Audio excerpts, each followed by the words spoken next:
Senhores acadêmicos, amigos da academia que nos prestigiam com sua presença nos nossos ciclos de conferências, internautas que nos acompanham à distância, para a nossa alegria, estamos finalizando hoje o ciclo Vozes da África na Cultura Brasileira, que nos ocupou aqui durante as quintas-feiras do mês de junho, excetuado o feriado. Hoje vamos ter o prazer de ouvir o cineasta, roteirista, produtor, curador de festivais, doutor em Ciências da Comunicação pela USP e pós-doutor pelo Departamento de Rádio, TV e Cinema da Universidade do Texas, Joel Zito Araújo. Eu disse a ele que, quando do convite, o seu nome foi anunciado pelos clarins que a fama dá. Ou seja, todas as pessoas a quem eu me referia, ao Joel Zito, me diziam que se tratava de um dos maiores conhecedores de cinema neste país. Então, nós o ouviremos falar hoje sobre o negro no cinema brasileiro. E eu acrescento a essa titulação com que eu o apresentei, dizendo que ele é um diretor premiado, conhecido por tematizar o negro na sociedade brasileira. Dirigiu 29 curtas e médias documentais e ficcionais, dentre os quais se destacam São Paulo abraça Mandela, Retrato em Preto e Branco, o São Paulo abraça Mandela, de 91, Retrato em Preto e Branco, de 93, A Exceção e a Regra, de 97, e Vista a Minha Pele, de 2003. Em 1999, finalizou seu primeiro longa para a TV, o documentário O Efêmero Estado, União de Jeová, sobre uma revolta camponesa liderada por negros no norte do Espírito Santo. 2 anos depois, lançou A Negação do Brasil, sobre a trajetória do personagem negro nas novelas brasileiras, que deu origem a um livro homônimo. Foi o melhor filme brasileiro do Festival Internacional de Documentários É Tudo Verdade, de 2001, tendo sido também selecionado para vários festivais pelo mundo. Em 2004, finalizou seu primeiro longa-metragem de ficção, As Filhas do Vento, que ganhou 8 quiquitos, não fez por menos, 8 quiquitos no Festival de Gramado, entre eles, melhor filme segundo a crítica, melhor diretor, ator e atriz. Na Mostra de Cinema de Tiradentes foi escolhido o melhor filme pelo público e participou ainda de festivais mundiais na Índia, China, França, Alemanha, Estados Unidos da América, África do Sul e Burkina Faso. Em 2009, lançou o documentário Cinderelas, Lobos e um Príncipe Encantado, que na semana de lançamento no canal GNT obteve 1.500.000 espectadores, colocando o canal no 3º lugar de audiência em seu segmento. Para a televisão, dirigiu o programa Espelho, no Canal Brasil, criado e apresentado por Lázaro Ramos. Em 2013, lançou Raça, documentário que traça um painel do debate racial no Brasil contemporâneo. O filme foi co-dirigido com uma vencedora do Oscar, Megan Milo, e participou de festivais como Hors Concours, no Festival African Film Festival of Ouagadougou. Agora é Yorubá, né? Em 2013, Festival Internacional del Nuevo Cine Latino-Americano, em Havana, Cuba, e no Toulouse Cine Latino Film Festival de 2014. Fez recentemente a premiere mundial do seu novo longa, Meu Amigo Fela, no International Film Festival Rotterdam. Recebeu o prêmio Paul Robinson, melhor filme da diáspora, no FESPASO, Burkina Faso, e o prêmio especial do Júri Internacional do Festival É Tudo Verdade, 2019. Atualmente prepara um novo longa ficcional, O Pai da Rita. Autor de vários artigos para jornais e revistas do Brasil e do exterior e dos livros A Negação do Brasil, O Negro na História da Telenovela Brasileira e O Negro na TV Pública. Fiz questão de ler na íntegra este currículo para ver quem é que nós vamos ouvir agora falando de o negro no cinema brasileiro. A palavra é sua, Joelzito. Muito obrigado por ter aceito o nosso convite. Bem,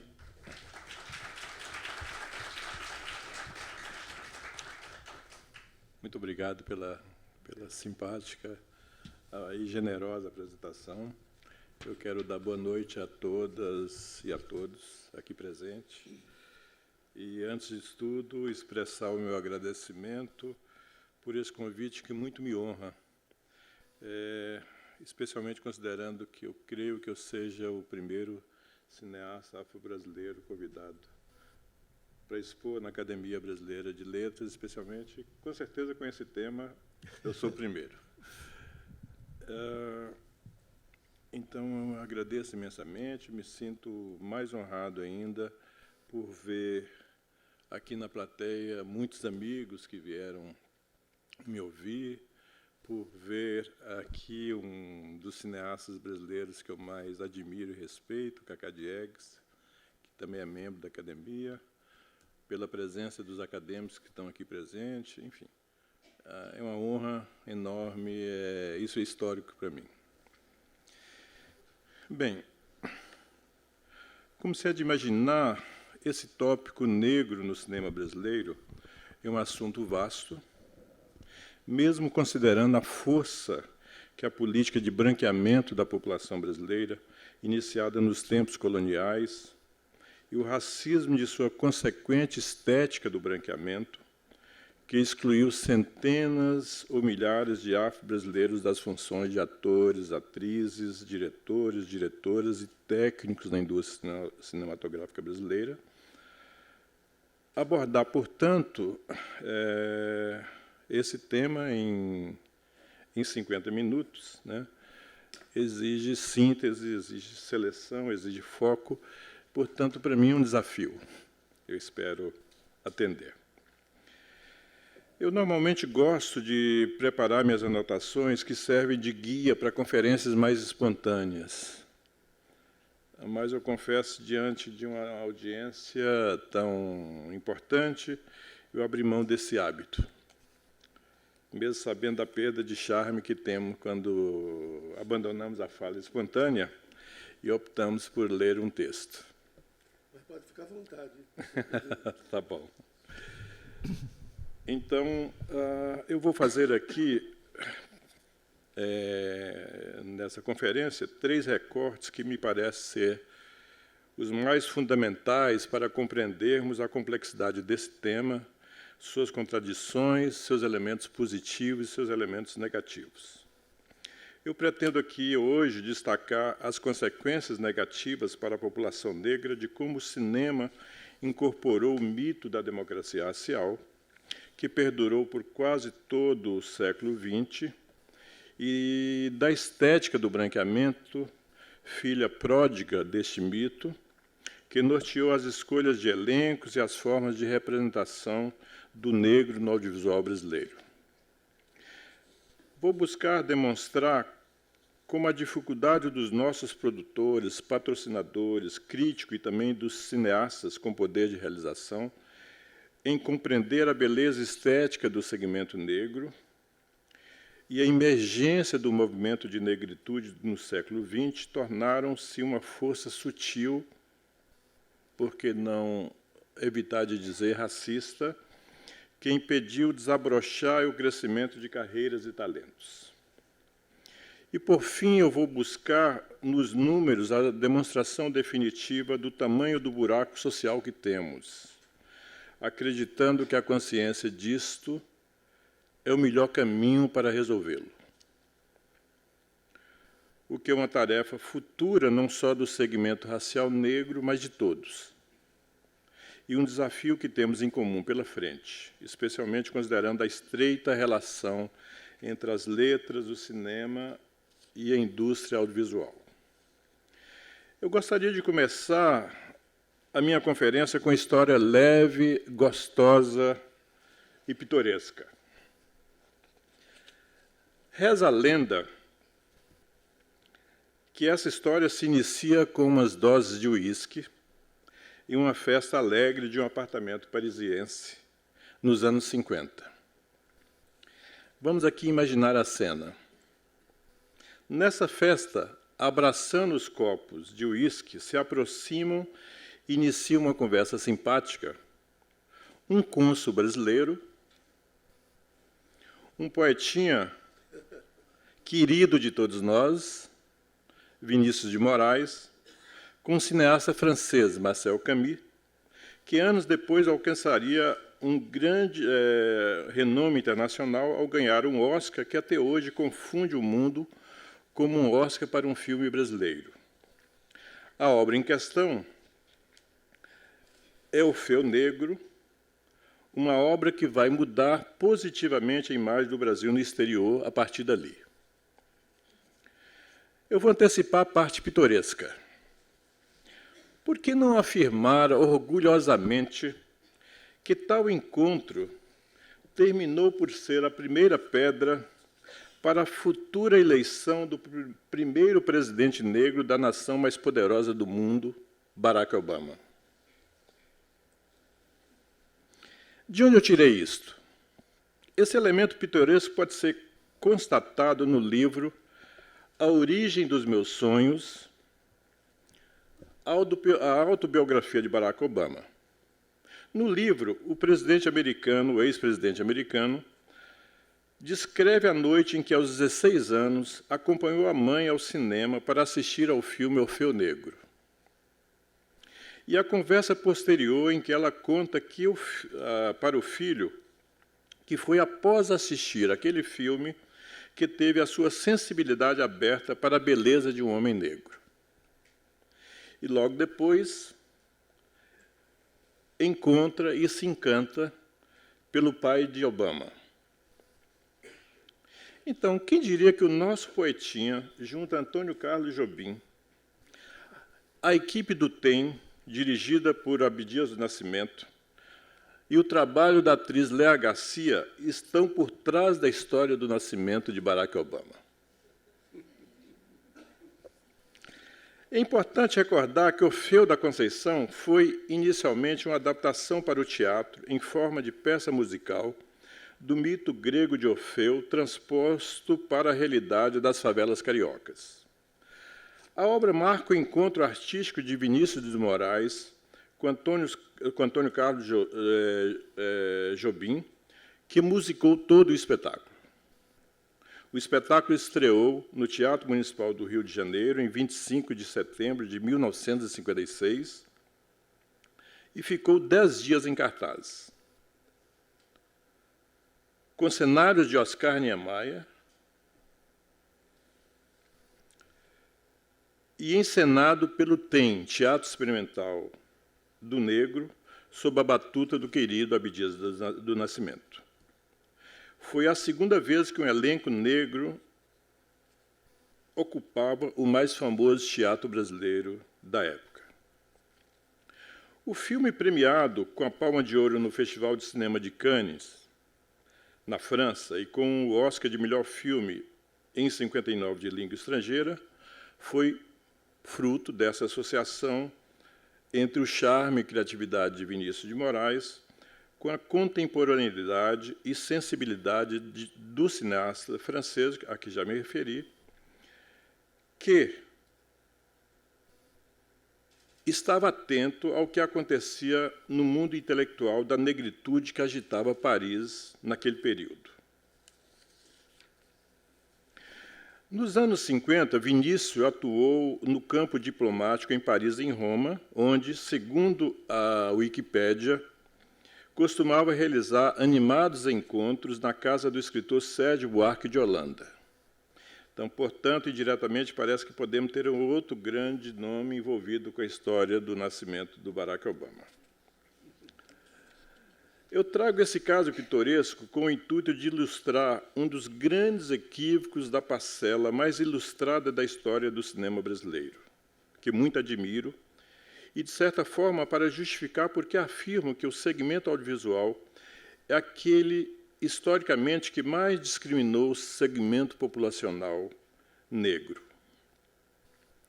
Creio que está na parte da memória dessa audiência aqui a recepção negativa deste filme entre os críticos, entre os cineastas e outros grandes artistas do período, quando ele foi lançado.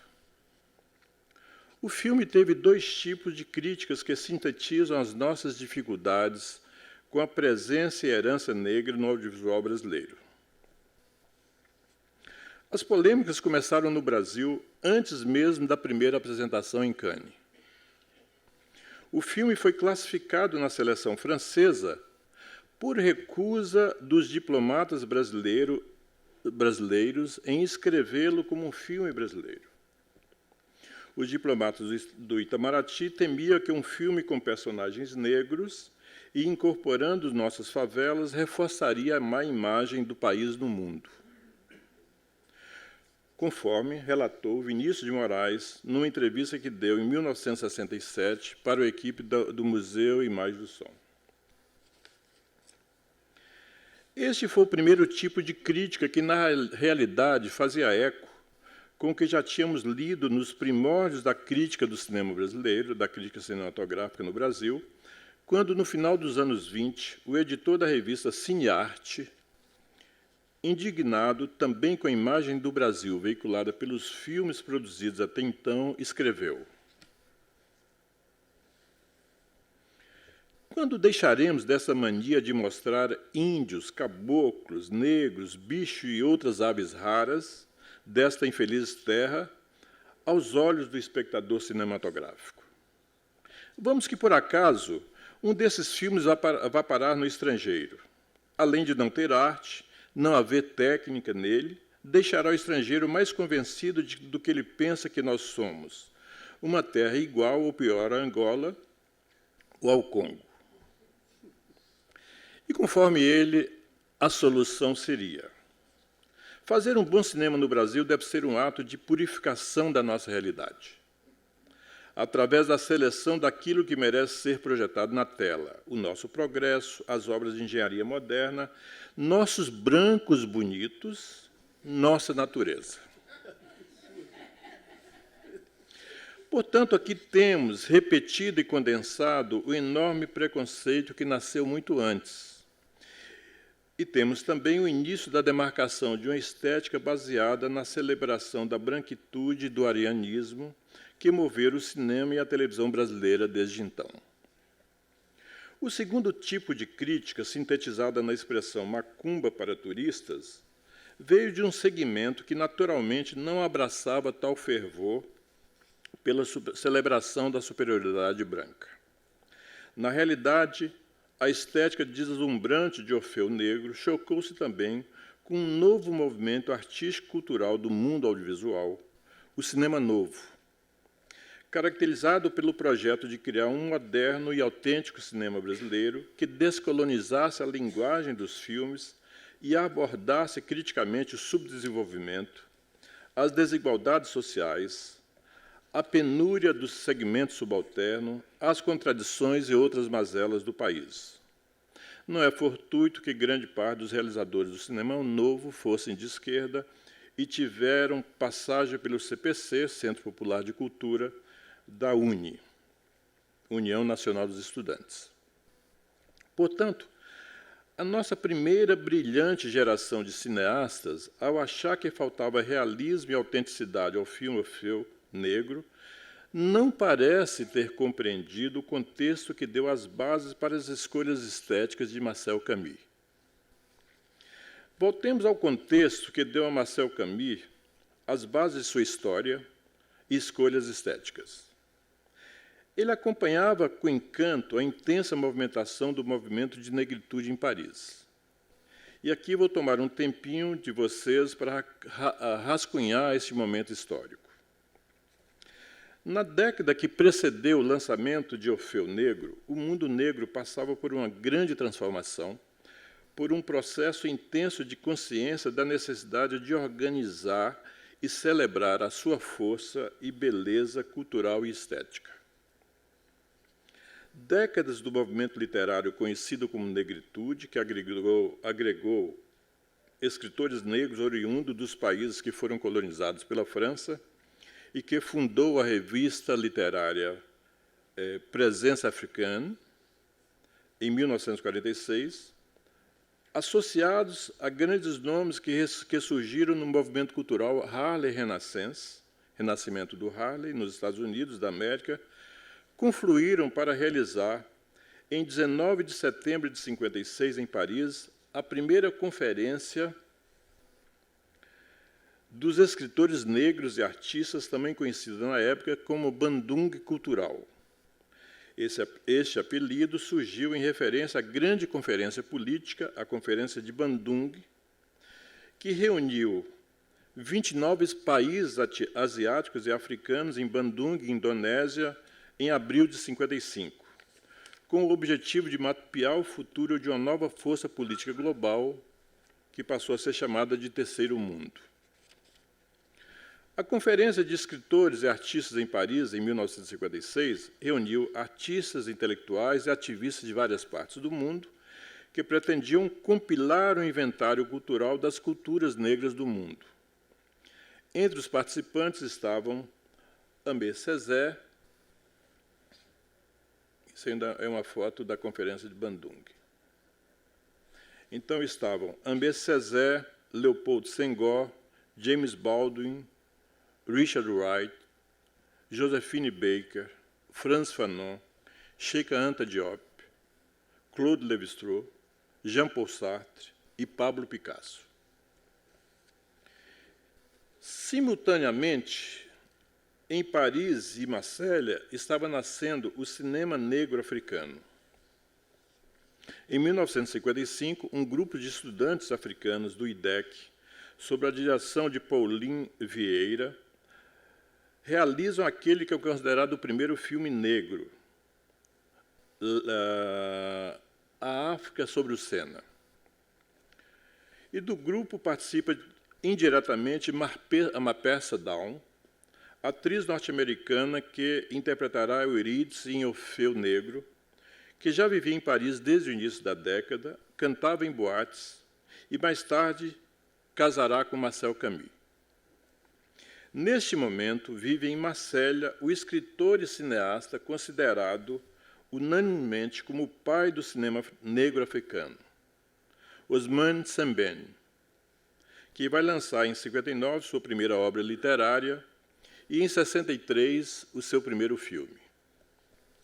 Logo depois, tivemos como primeiros frutos de toda essa movimentação e da movimentação interna na África, a luta anticolonial, a independência de Gana, em 57, de Guiné, em 58, do Mali, do Senegal, do Congo e da Nigéria, em 1960. Infelizmente, toda essa efervescência que vai gerar o Orfeu Negro e influenciar a sua construção estética específica, que encantará o mundo, e especialmente o mundo negro, escapará da percepção da nossa vanguarda cinematográfica. É curioso ver como Glauber Rocha cita e admira o psiquiatra, psicólogo e ensaísta nascido na Martinica, Frantz Fanon, como uma das grandes referências da luta pela descolonização contra o sofrimento mental causado pela colonização e como um dos fundadores do pensamento terceiro-mundista. Mas não absorve a sua reflexão sobre a questão do racismo e necessidade de construção de uma identidade negra. O livro Os Condenados da Terra foi uma grande referência para toda essa geração, mas parece que Pele Negra e Máscaras Brancas, considerada uma interpretação psicanalítica do homem negro e quase uma bíblia do debate sobre a questão do racismo e da identidade negra, não parece ter provocado o mesmo interesse e reflexão entre essa brilhante geração de cineastas.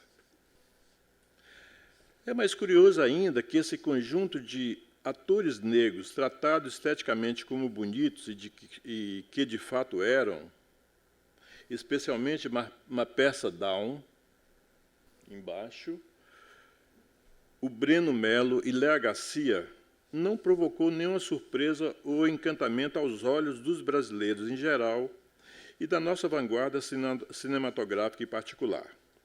É curioso, mas não surpreende, que a hiperrealidade do realismo mágico derivada dos trabalhos de Senghor, Césaire, e a presença de motivos cubistas derivados da África, todos ousadamente exibidos como assinatura estética em Orfeu Negro, tenham sido posteriormente tratados apenas como uma macumba para turista.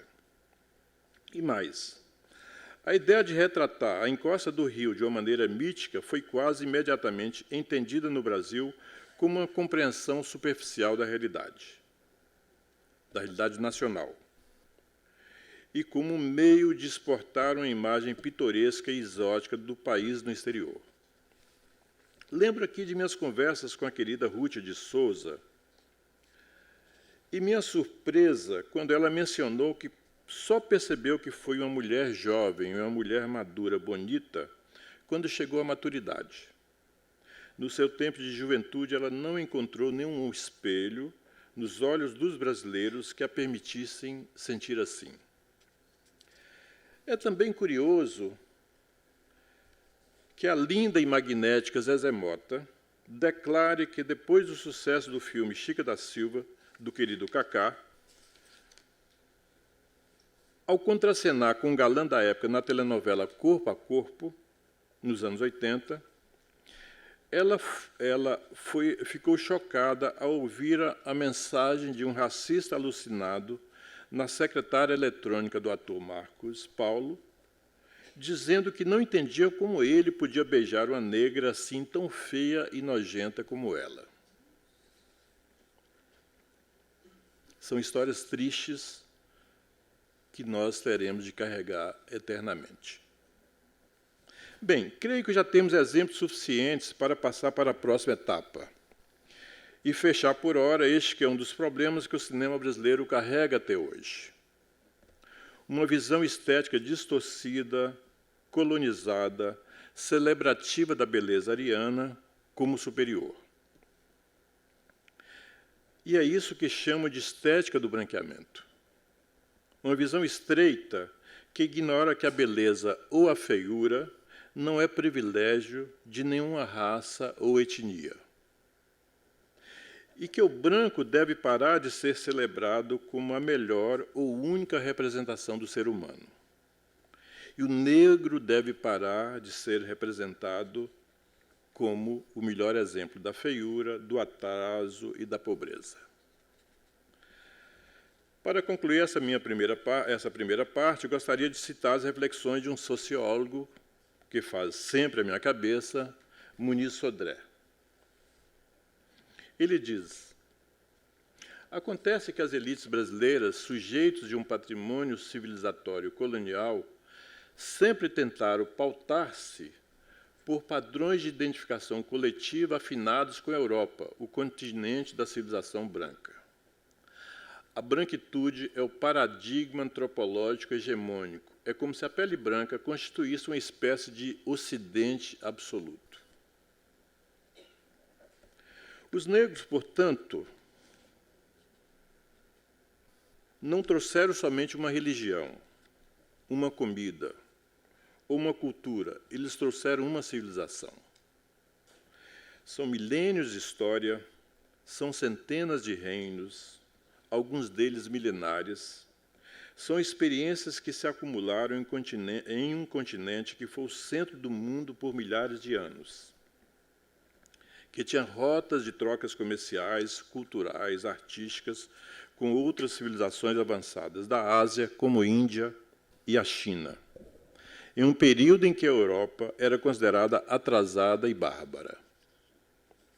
Os africanos escravizados que aqui chegaram traziam dentro de si esses milênios de culturas de trocas civilizatórias com o Oriente Médio e com a Ásia, mesmo que não tivessem consciência disto. Cada negro e negra escravizados que colocavam o pé aqui traziam um pedacinho disto. E isso se revela na religiosidade, nos mitos, na música, no cultivo e preparação dos alimentos, na exploração de minérios e em tantas outras coisas, mas fundamentalmente na compreensão das relações entre os seres humanos e de nós com a natureza. Sem querer ser repetitivo, eu insisto em minhas conclusões.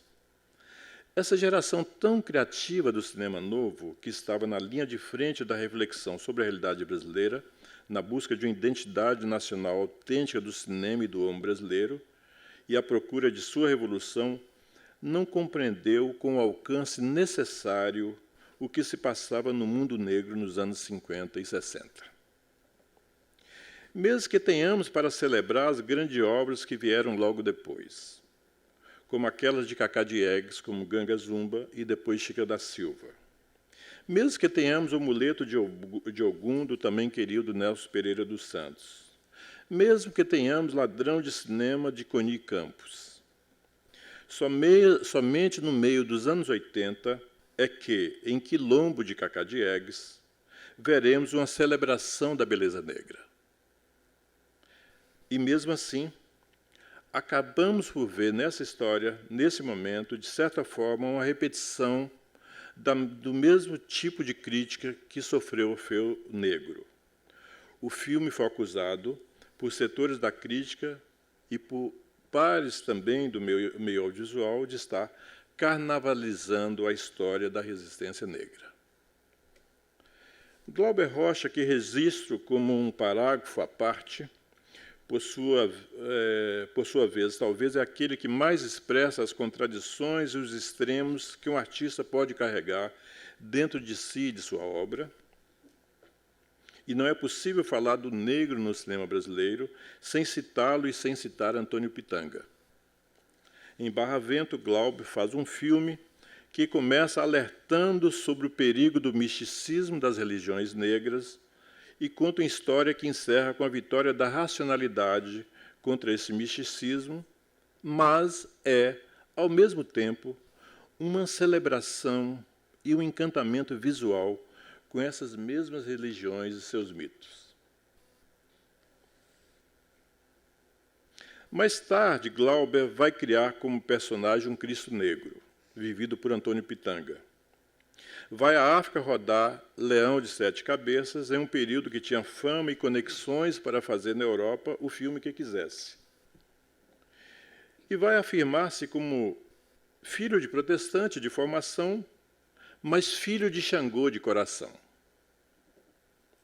Orlando Senna, certa vez, o cineasta Orlando Senna, certa vez, explica que Glauber Rocha tinha muito trânsito e facilidade com as religiões negras, porque existe uma conexão entre aqueles de formação protestante e aqueles criados nas religiões africanas.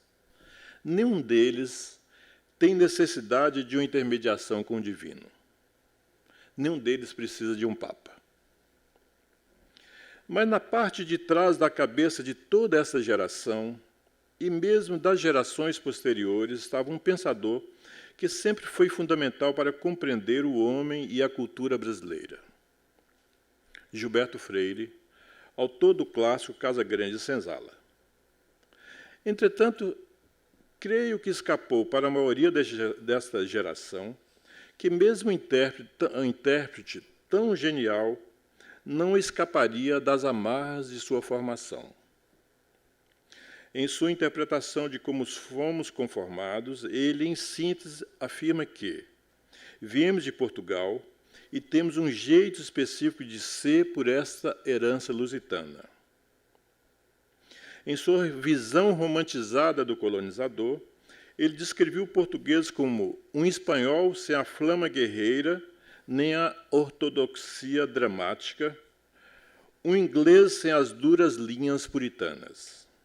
O tipo do contemporizador. Nem ideais absolutos, nem preconceitos inflexíveis. Destas características que seriam também resultado da formação histórica miscigenada de Portugal, a partir de um longo contato com mouros e judeus na Península Ibérica. Nasceria, portanto, uma colonização benevolente e o aspecto soft de nossa escravidão. Este conjunto de elementos, por sua vez, possibilitaria no Brasil uma miscigenação fundada em coitos consensuais, safados e sensuais, entre o senhor da Casa Grande e a escrava negra e indígena, e uma democracia racial sui generis. Na abertura do capítulo 4 do mencionado Casa Grande e Senzala, Gilberto Freire tem uma sentença fundamental que traz toda a chave de leitura racial do Brasil, de sua leitura racial do Brasil.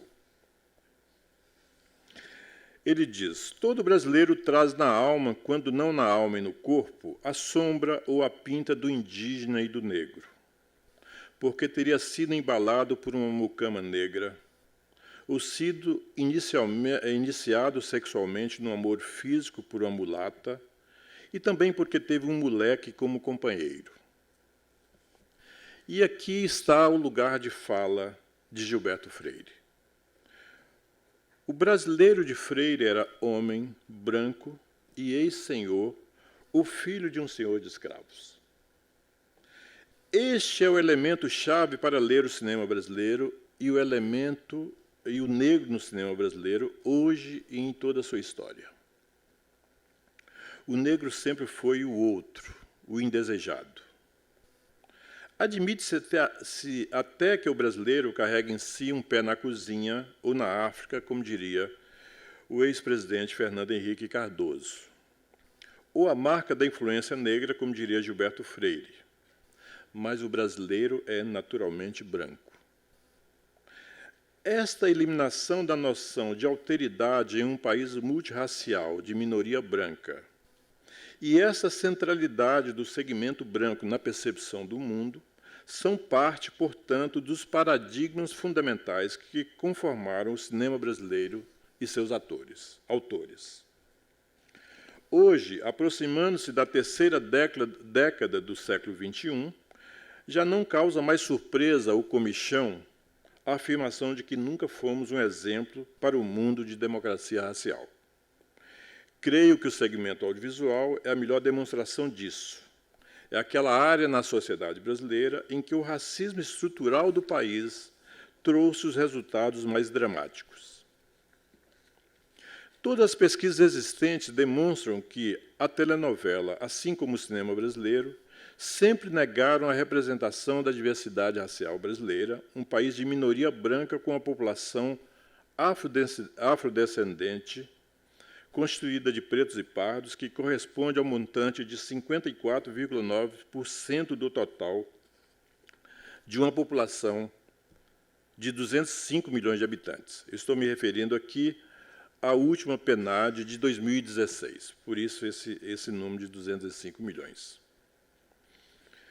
Uma pesquisa do GEMA, Grupo de Estudos Multidisciplinar da Ação Afirmativa da UERJ,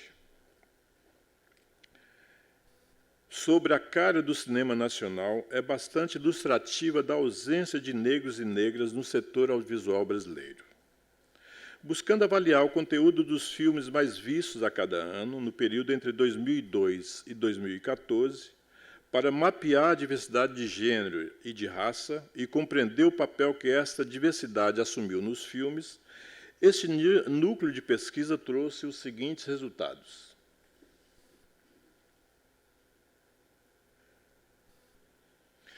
Dos 919 atores e atrizes mapeados na pesquisa, 71% eram do gênero masculino, contra 28% do gênero feminino e 1% de pessoas trans. Uma desproporção similar de participação que se verifica quanto à cor do personagem. Brancos, 65%. Pretos, 18%. Pardos, 14%. Não identificados, 2%. Indígena ou amarelo, 1%. Também à frente das câmaras, a desigualdade é evidente. Nas obras de longa-metragem lançadas neste mesmo período, 80% têm como realizadores homens brancos, 14% são mulheres brancas, 2% são homens negros e 0% são mulheres negras. A Ancine, Agência Nacional de Cinema, em estudo recente realizado por sua Superintendência de Análise de Mercado, sobre a diversidade de gênero e raça nos lançamentos brasileiros de 2016, confirmou as pesquisas do GEMA. Trata-se do primeiro estudo com este recorte realizado pela Ancine. Trabalhando como universo de pesquisa os 142 longas-metragens lançados comercialmente naquele ano, constituído por 97 ficções, 44 documentários e uma animação, constatou que os homens brancos assinaram a direção de 107 destes filmes, que corresponde a 75,4% do total. As mulheres brancas dirigiram 28, igual a 19,7% do total. Os homens negros, somente 3, ficando na percentagem ínfima de 2,1%. E em nenhum deles foi dirigido ou roteirizado por uma mulher negra. A análise apontou o domínio de homens brancos não apenas na direção, mas nas principais funções de liderança no cinema, o que evidencia que as histórias exibidas nas telas do país, produzidas por brasileiros, têm sido contadas majoritariamente do ponto de vista dos homens. 68% deles assinaram o roteiro dos filmes de ficção, 63,6% dos documentários e 100% das animações brasileiras de 2016. Os homens dominam também as funções de direção de fotografia, 85%, e direção de arte, 59%. A participação nos elencos das obras também mostra a subrepresentação da população negra. O percentual de negros e pardos no elenco dos 97 filmes brasileiros de ficção lançados em 2016 foi apenas de 13,6%, 13,4%. O segmento audiovisual mais bem-sucedido no Brasil, em termos de público e lucratividade, e também extremamente rentável em termos de exportação, sempre foi as telenovelas. Em um terço daquelas produzidas em seus primeiros 35 anos de história, no período de 63 a 98, estudado em meu livro A Negação do Brasil Negro na Telenovela Brasileira, em um terço, repito, não apareceu pessoas negras nem como figurantes. Nos outros 2 terços, 90% dos personagens afro-brasileiros representavam os negros como destinados a serem eternamente subalternos, a servir às elites e à classe média branca. E nas poucas novelas que abordavam o persistente racismo da sociedade brasileira, a figura salvadora era sempre uma branca. Um estereótipo inspirado no mito da princesa Isabel, sempre celebrado em nossa história como aquela que assinou a abolição da escravidão no Brasil. Em levantamento do GEMA sobre as telenovelas exibidas entre 1985 e 2014, constatou-se também que houve 8,8%, repito, de atores ou atrizes não brancos contratados em suas produções. Ou seja, nem 10%. Mas, felizmente, a minha geração, que tanto lutou contra isto, já tem motivos para celebração. Trago aqui as últimas pesquisas que já começam a mostrar o resultado positivo dessa luta.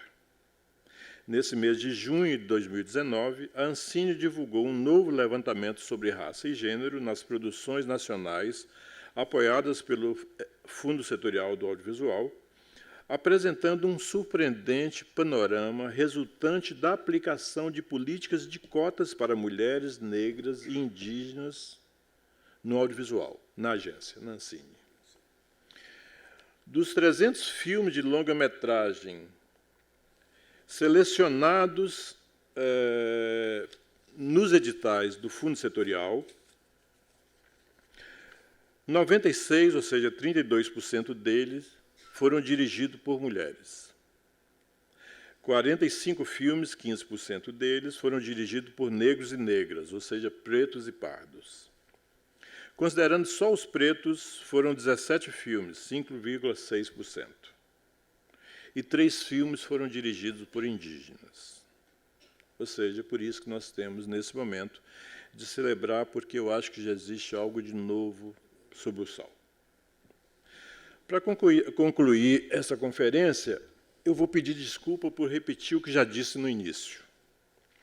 Ter uma representação racial justa no cinema e no audiovisual, espelhando a realidade populacional brasileira, que inclua também as aspirações e sonhos dos povos não brancos, é uma tarefa futura não só do segmento racial negro ou indígena, mas de todos. É um desafio que temos em comum pela frente. E, sem nenhuma sombra de dúvida, os romancistas, os contistas, os literatos em geral, especialmente aqueles que se tornaram imortais, são fundamentais para essa transformação. Muito obrigado.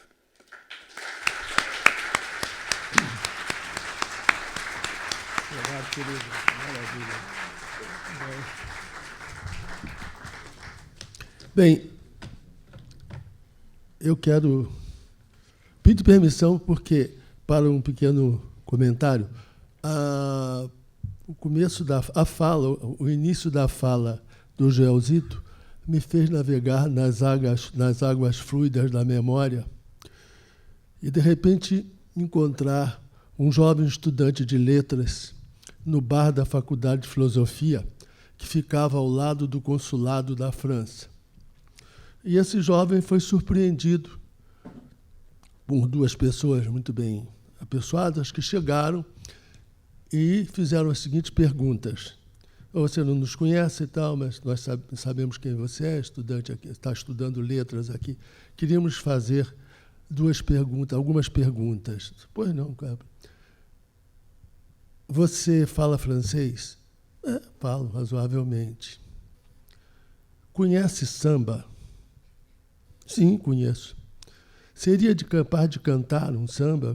Até sou seresteiro nas minhas folgas da ilha de Paquetá. Sim. E samba você dança? Não, dou alguns passos, sei fazer o trivial. Então, é o seguinte, nós estamos fazendo um filme aqui, o diretor está lá, no escritório que é aqui no Consulado da França, e gostaria de entrevistá-lo, porque nós estamos escolhendo um ator para o papel principal de um filme que vai se chamar Orfeu Negro. E o jovem aluno de letras se perturbou, ficou dividido entre o magistério e a fama futura. E eu ainda não sabia que a atriz era Marpé Sadrão. Eu não subi para a entrevista, eu me recusei. E ali começou e se encerrou a minha carreira de ator cinematográfico no lugar do Breno, né, e que passaria a ser historicizado aqui hoje pelo Joelzito, talvez nem tanto. Ou seja, a Academia Brasileira de Letras correu o risco de perder um candidato. Agora ele me lembrou dessa história, e aí eu não me dava conta de que eu tinha, como ele disse, aliás, ele disse uma coisa que foi muito engraçada. Eu disse, mas por que essa escolha? E ele disse essa coisa maravilhosa para um jovem, como eu era na época, né? Perturbado, inclusive, com a condição da etnia. Ele disse, é que você tem o physique de rolo. Mas o que nós assistimos aqui foi Joãozito nos apresentar uma síntese histórico-sociológica da presença do negro no cinema do Brasil e, mais além, do segmento audiovisual do Brasil, né? Ele nos convidou à reflexão sobre a afirmação da identidade cultural da gente negra brasileira a partir da sua presença nesses espaços. E só me resta, então, agradecer, em nome da Casa de Machado de Assis, Joel, a pertinência, a agudeza, a oportunidade de sua brilhante palavra iluminadora aqui. Que cada um de nós leve o resultado dessas reflexões dele para a construção melhor da nossa sociedade. E nunca foi tão importante que se pensasse e se voltasse a pensar nesses aspectos da nossa realidade contemporânea. Muito obrigado, Joel. Convido a todos para o próximo ciclo, que terá início no dia 4 de julho, quinta-feira, como sempre, às 17h30. O título do ciclo é Legado de Rio Branco, Interpretações e Atualidade. A coordenação é do acadêmico Merval Pereira. E o título da conferência inicial é Procedo, neste caso, como teria procedido o Barão, o legado de Rio Branco como fonte de legitimidade. O conferencista será Luiz Cláudio Villafañe, a coordenação executiva do acadêmico Merval Pereira, coordenação geral, como sempre, de Ana Maria Machado. Convido também para o recomeço do Música de Câmara na BL, no dia 9 de julho, terça-feira, às 12h30, quando será apresentado aqui o Quarteto de Cordas da Universidade Federal Fluminense, com um programa intitulado Teuto Brasilidade, quando se ouvirão obras de compositores Malha, Calimério Soares, Pixinguinha, João de Barro, Tom Jobim, Vinícius de Moraes e Ludwig van Beethoven. Muito obrigado e esperamos a presença de todos no próximo ciclo. Obrigado.